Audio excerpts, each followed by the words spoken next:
Dear students, Assalamu alaikum. My name is Mohammad Fawad, lecturer of Maths, Noor School and College, Mansehra. Student previous lecture में हमने limit of a function को define किया था। आज हमारा topic है limit of a sequence. उससे पहले मैं थोड़ा सा रिव्यू जो है वो आपको दे देता हूँ लिमिट ऑफ अ फंक्शन का।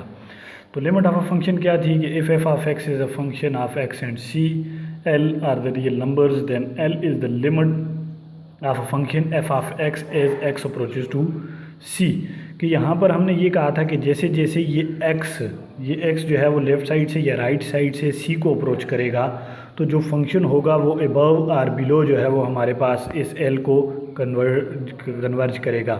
कि मीन्स के हमारे पास जब हम लिमिट अप्लाई करते हैं यहाँ पर limit x approaches to c f of x is equal to l, कि जैसे जैसे हम ये x जो है वो हमारे पास स्टूडेंट c को अप्रोच करता जाएगा तो जो फंक्शन होगा वो l की तरफ कन्वर्ज होगा। तो उसके लिए कुछ ग्राफिकल व्यू भी हमने देखा कि क्या है कि जब जैसे ही वो एग्जैक्ट सी हुआ तो ये ओपन होल हमने शो कर दिया कि अनडिफाइन है या डिफ़ाइन है या जो भी। फिर उसके लिए एग्जांपल भी हमने सॉल्व की थी स्टूडेंट्स। तो इस एग्जांपल में x अप्रोचेज टू 2 है, जब जैसे ही आप 2 पुट करते हैं तो यहाँ पर क्या आ जाता है जी, अनडिफाइन हो जाता है। मगर हम क्या करते हैं कि डिफरेंट वैल्यूज़ लेके फिर हमने टेबल बना के इसको चेक किया था कि कैसे कैसे हम 2 की तरफ अप्रोच करते जाएंगे, ये वैल्यू 4 की तरफ कन्वर्ज करती जाएगी। मीन्स कि हमारा c जो है वो 2 है यहाँ पर और हमारा जो l है वो 4 है। कि फंक्शन जो है उसकी वैल्यू हमारे पास क्या आ रही थी, f of x is equal to 4 आ रहा था। यहाँ पर f of x equals to 4 आ रहा था क्योंकि जब हम क्या कर रहे थे कि लिमिट सॉल्व कर रहे थे, limit x approaches to 2 solve कर रहे थे। तो फिर उसके लिए ग्राफिकल व्यू भी हमने देखा। सिंपली कंसेप्ट है कि जैसे जैसे आप किसी सी की तरफ अप्रोच करेंगे तो ये जो फंक्शन होगा वो एल को अप्रोच करेगा। आज हम लिमिट ऑफ अ सीक्वेंस को जो है वो डिफ़ाइन करते हैं कि लिमिट ऑफ अ सीक्वेंस क्या है। उसके लिए पहले आपको सीक्वेंस का भी पता होना ज़रूरी है। सीक्वेंस हमारे पास कोई ऐसी जनरल टर्म्स होती हैं। फॉर एग्ज़ाम्पल मैं यहाँ पर इसकी पेज की बैक साइड पे आपको लिख के बता देता हूँ कि हमारे पास कुछ टर्म्स ऐसी, फॉर एग्ज़ाम्पल ये एक सीक्वेंस है, मैं लिख देता हूँ general sequence 1, 1/2, 1/3, 1/4 up to so on. तो अगर यहाँ पर देखा जाए तो इसकी लास्ट टर्म क्या होगी, nth टर्म क्या होगी। अगर ये कोई ऐसा एन सीक्वेंस है हमारे पास which is equal to this one 1, 1/2, 1/3, 1/4, अगर मैं इसकी लास्ट टर्म लिखूँ तो स्टूडेंट्स यहाँ पर इसकी लास्ट टर्म क्या होगी 1/n। तो ये इसकी डिफरेंट टर्म्स हैं, ये a1 हो सकती है, a2, a3, a4 up to so on nth term तक आपके पास जनरल टर्म जो है वो an मेरे पास किसके इक्वल है, विच इज़ इक्वल टू 1/n। अब ये लिमिट जो है वो सीक्वेंस एक ऐसा हमारे पास फंक्शन है यहाँ पर कि जिसकी डोमेन में हमारे पास तमाम पॉजिटिव इंटीजर्स आ सकते हैं। क्योंकि हमारे पास अब ये n जो है ये वाला n डोमेन है, डोमेन कहलाएगा, और ये क्या कहलाएगा, टोटल an हमारे पास रेंज कहलाएगा। क्यों कि इससे पहले हमने प्रीवियस जब लिमिट फंक्शन की सॉल्व की तो फंक्शन के लिए हमने जो डिफिनीशन पढ़ी थी स्टूडेंट्स, क्या कहा था कि y which is equal to f of x और f of x is equal to some function. अब ये x हमारा इनपुट हमारी डोमेन होती है और ये y हमारा आउटपुट, ये हमारी रेंज कहलाती है। तो सीक्वेंस के केस में क्या होगा कि सीक्वेंस के केस में ये जो n है ये इनपुट है। क्यों, आप n को डिफरेंट वैल्यूज़ देते हैं और पॉजिटिव इंटीजर्स आप देंगे। रियल नंबर्स में तमाम चूँकि नंबर्स आ जाते हैं, नेगेटिव, पॉजिटिव, रैशनल, इरेशनल, तो यहाँ पर अब इसकी डोमेन में हमारे पास पॉजिटिव जो है वो इंटीजर्स आएंगे, पॉजिटिव इंटीजर्स तमाम के तमाम। और रेंज में हमारे पास सबसेट ऑफ, इसकी जो रेंज होगी उसमें सबसेट ऑफ रियल नंबर्स होंगे, सबसेट ऑफ रियल नंबर्स होंगे। ठीक है। अब जैसे जैसे हमारे पास ये एक n, यहाँ पर n को आप डिफरेंट वैल्यूज़ दें तो आपके पास ये एक सीक्वेंस इस तरह की जनरेट होगी। तो ये सीक्वेंसेस सीरीज़ वगैरह आपने फर्स्ट ईयर में भी पढ़ी हैं, आपको अच्छे से आती हैं। जस्ट हम यहाँ पर इसकी लिमिट जो है वो किसी सीक्वेंस की अगर डिफ़ाइन करनी हो तो वो कैसे डिफ़ाइन होगी उसको आज हम डिस्कस करेंगे। तो लिमिट ऑफ अ सीक्वेंस से क्या मुराद है, a sequence s n is converging to a real number l. कि एक सीक्वेंस एस एन होगी हमारे पास जो कन्वर्ज करेगी किसी रियल नंबर एल को। जैसे हमने प्रीवियस पढ़ा कि हमारे पास वो फंक्शन एफ ऑफ एक्स जो है वो एल को अप्रोच करेगा, जैसे जैसे हम function x approaches to c होगा तो वो एल को अप्रोच करेगा। If limit n approaches to infinity s n is equal to L.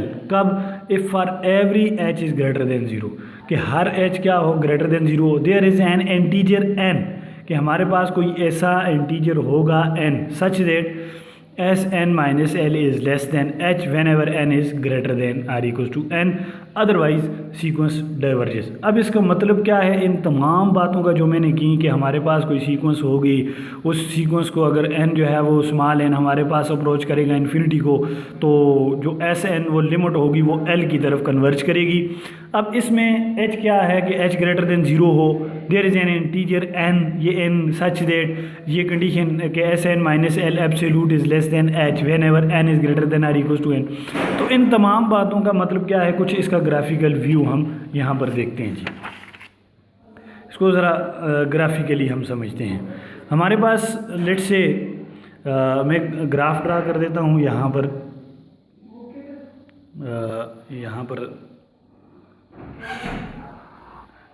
ये लेट से आपके पास स्मॉल एन है, यहाँ पर ये 1 2 3 4, ये हमारे पास स्टूडेंट्स यहाँ पर ये 4, लेट से ये 5, ठीक है।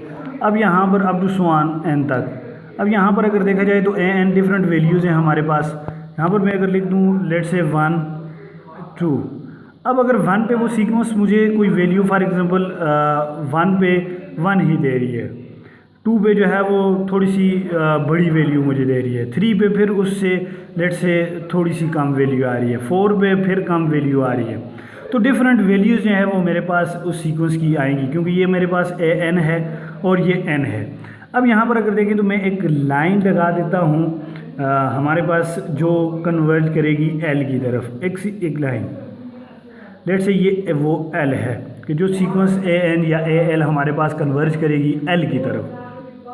अब यहाँ पर अगर देखा जाए तो ये यहाँ से यहाँ तक ए एन तक मैं एक लाइन एक और जो है वो लगा देता हूँ एल प्लस एच की, लेट से ये एक लाइन है, और यहाँ पर मैं लगा देता हूँ एल माइनस एच की, एल माइनस एच हमारे पास ये एक लाइन है। अब यहाँ पर देखें जो मैंने कहा कि हमारे पास for any h greater than zero there exist a positive integer n such that if n is greater than n, कि ये जो स्मॉल एन है इसको ग्रेटर देन एन होना चाहिए, तो एब्सोल्यूट ऑफ एस एन या a n minus h s n minus a n minus l absolute is less than h होगा। तो तब जाके ये कंडीशन अगर फुलफ़िल होगी तो तब जाके आप ये कह सकते हैं कि limit n approaches to infinity हो तो एस एन जो है वो कन्वर्ज करेगा किसी एल की तरफ। जब ये कंडीशन फुलफ़िल होगी, इस कंडीशन को हम ग्राफिकली यहाँ पर देखते हैं। लेट से अगर आपके पास फॉर एग्जांपल यहाँ पर अगर देखा जाए तो मैं ये कहता हूँ कि ये 2 है, फॉर एग्जांपल 2 पे आप चेक करें, ये आपका वो कैपिटल एन है, कैपिटल एन, और ये जो 3 है ये स्मॉल एन है। अब आपको पता है कि ये कंडीशन तो फुलफिल हो रही है कि small n is greater than capital n, ठीक है। अब हमारा ए एन जो है वो ये है 2 पे ए एन ये है। अब देखा जाए यहाँ पर तो हमारे पास एल क्या है, यहाँ से यहाँ तक है, ए n minus L, A N क्या है कि ए एन आपके पास ये है, यहाँ से यहाँ तक ये यहाँ से यहाँ तक ए एन है। अब यहाँ पर अगर देखा जाए स्टूडेंट्स तो एल क्या है आपके पास, ये है ए एन है, ठीक है, ये एन यहाँ से यहाँ तक। अब एल क्या है कि यहाँ से यहाँ तक। जब आप ए एन माइनस एल करेंगे कि ए एन क्या है आपके पास यहाँ से यहाँ तक है और माइनस एल कर दें यहाँ से यहाँ तक, तो आपके पास ये पीछे जो एरिया रहेगा ये ऑलवेज जो है वो क्या होगा, लेस होगा किसी एच से। एच क्या है आपके पास एल प्लस एच या एल माइनस एच, वो एरिया हमेशा कम होगा। तो आप इसी तरह ग्राफिकल व्यू किसी भी जगह पर आप देख सकते हैं किसी दो पॉइंट्स का, कि जब आप ए एन में से इसमें से ये एल जो है वो क्या कर देंगे, सब्ट्रैक्ट कर देंगे, तो बाकी जो पोर्शन आपके पास रहेगा वो हमेशा कम होगा, किससे, आपके पास ये जो एच होगा उससे। तो इसी तरह स्टूडेंट्स हम जब ये कंडीशन फुलफिल होगी तो तब हम ये कह सकते हैं कि n approaches to infinity, s n जो है वो इक्वल्स टू क्या होगा, एल होगा। इसी तरह हमारे पास कोई जो सीक्वेंस है वो एल को अप्रोच करेगी, जिससे हम ये कहते हैं कि किसी सीक्वेंस लिमिट को हम क्या करेंगे, डिफाइन करेंगे। फिर यहाँ पर अगर देखा जाए तो लिमिट ऑफ अ थ्योरम जो है वो लिमिट ऑफ अ सीक्वेंस पे है कि अगर हमारे पास लिमिट किसी सीक्वेंस की हम फुलफिल करवाएंगे तो उसके लिए कुछ कंडीशंस का होना ज़रूरी है कि if limit n approaches to infinity limit of a n है ये which is equals to l हो, and limit n approaches to infinity b n is equals to m हो, then the limit exist are following, कि हमारे पास तब जो है वो कुछ लिमिट एग्जिस्ट करेंगी और उसके लिए ये कंडीशंस फुलफिल होंगी। कैसे, लिनियरिटी रूल क्या है कि limit n approaches to infinity r of a n plus s of b n, तो फिर उसके लिए क्या लिखेंगे कि जब हमारे पास ए एन की जो लिमिट है वो एल के इक्वल है जब लिमिट कन्वर्ज करेगी, और बी एन की जो लिमिट है वो एम के इक्वल है, तो तब जाके ये आपके पास जब लिमिट आप अप्लाई करेंगे तो वो r l plus s m के इक्वल हो जाएंगे। मीन की लिमिट सॉल्व करने के बाद आपके पास ये एल और एम आ जाएंगे, आर और एस जो है वो कांस्टेंट है, वो साथ बाहर ही रहेंगे। इसी तरह जब आपके पास दो प्रोडक्ट की फॉर्म में हो सीक्वेंसेस ए एन और बी एन, तो फिर इसके लिए भी आप लिख सकते हैं कि जब वो लिमिट कन्वर्ज करेगी तो एक एल होगी और एक एम होगी और दोनों प्रोडक्ट की फॉर्म में ही आएंगे। क्वेश्चन रूल क्या है, तो limit n approaches to infinity a n over b n है, तो बी एन है यहाँ पर, सॉरी, तो यहाँ पर ये ए एन जब कन्वर्ज करेगी तो एल की तरफ जाएगी और बी एन कन्वर्ज करेगी तो एम की तरफ जाएगी, मगर m is not equal to zero, क्योंकि कंडीशन आपको पता है कि एम जो है वो जीरो के इक्वल होगा, तो यहाँ पर अनडिफाइंड फॉर्म जो है वो शो करेगा। रूट रूल क्या है कि यहाँ पर limit n approaches to infinity हो, m square root of a n हो, तो जब आपके पास ये लिमिट ए एन कन्वर्ज करेगी सबसे पहले किसी एल की तरफ, तो फिर आप उसे रूट में लिख सकते हैं कि m under root of l के इक्वल होगी। तो ये लिमिट ऑफ ए सीक्वेंस का कंसेप्ट सिंपल है कि जब आपके पास कोई सीक्वेंस कन्वर्जेंस होगी, कौन सी, एस एन अगर कोई सीक्वेंस है is converging to a real number l, कि ये रियल नंबर किसी एल की तरफ कन्वर्ज करेगी, कौन सी सीक्वेंस, ये एस एन सीक्वेंस होगी। कब, कि जब आपके पास ये जो h है, ये जो h है एल प्लस एच हमने देखा, या एल माइनस एच हमने देखा, या h मीन्स के हमने उसके दरमियान डिस्टेंस जो h है वो देखा कि h is greater than zero, कि h ग्रेटर देन ज़ीरो हो, और for their exist N integer n, कि हमारे पास कोई इंटीजर n जो है सच दैट वो इस कंडीशन को फुलफिल करे कि एस एन माइनस एच जो है वो लेस देन एच हो, जब आपके पास n is greater then n हो। अगर ये कंडीशन फुलफिल नहीं हो रही, कि जैसे अभी हमने ग्राफिकल व्यू देखा कि ए एन और n को देखा कि कौन सा ग्रेटर है और कौन सा लेस है, तो डिफरेंट आप n यहाँ पर चेक कर सकते हैं।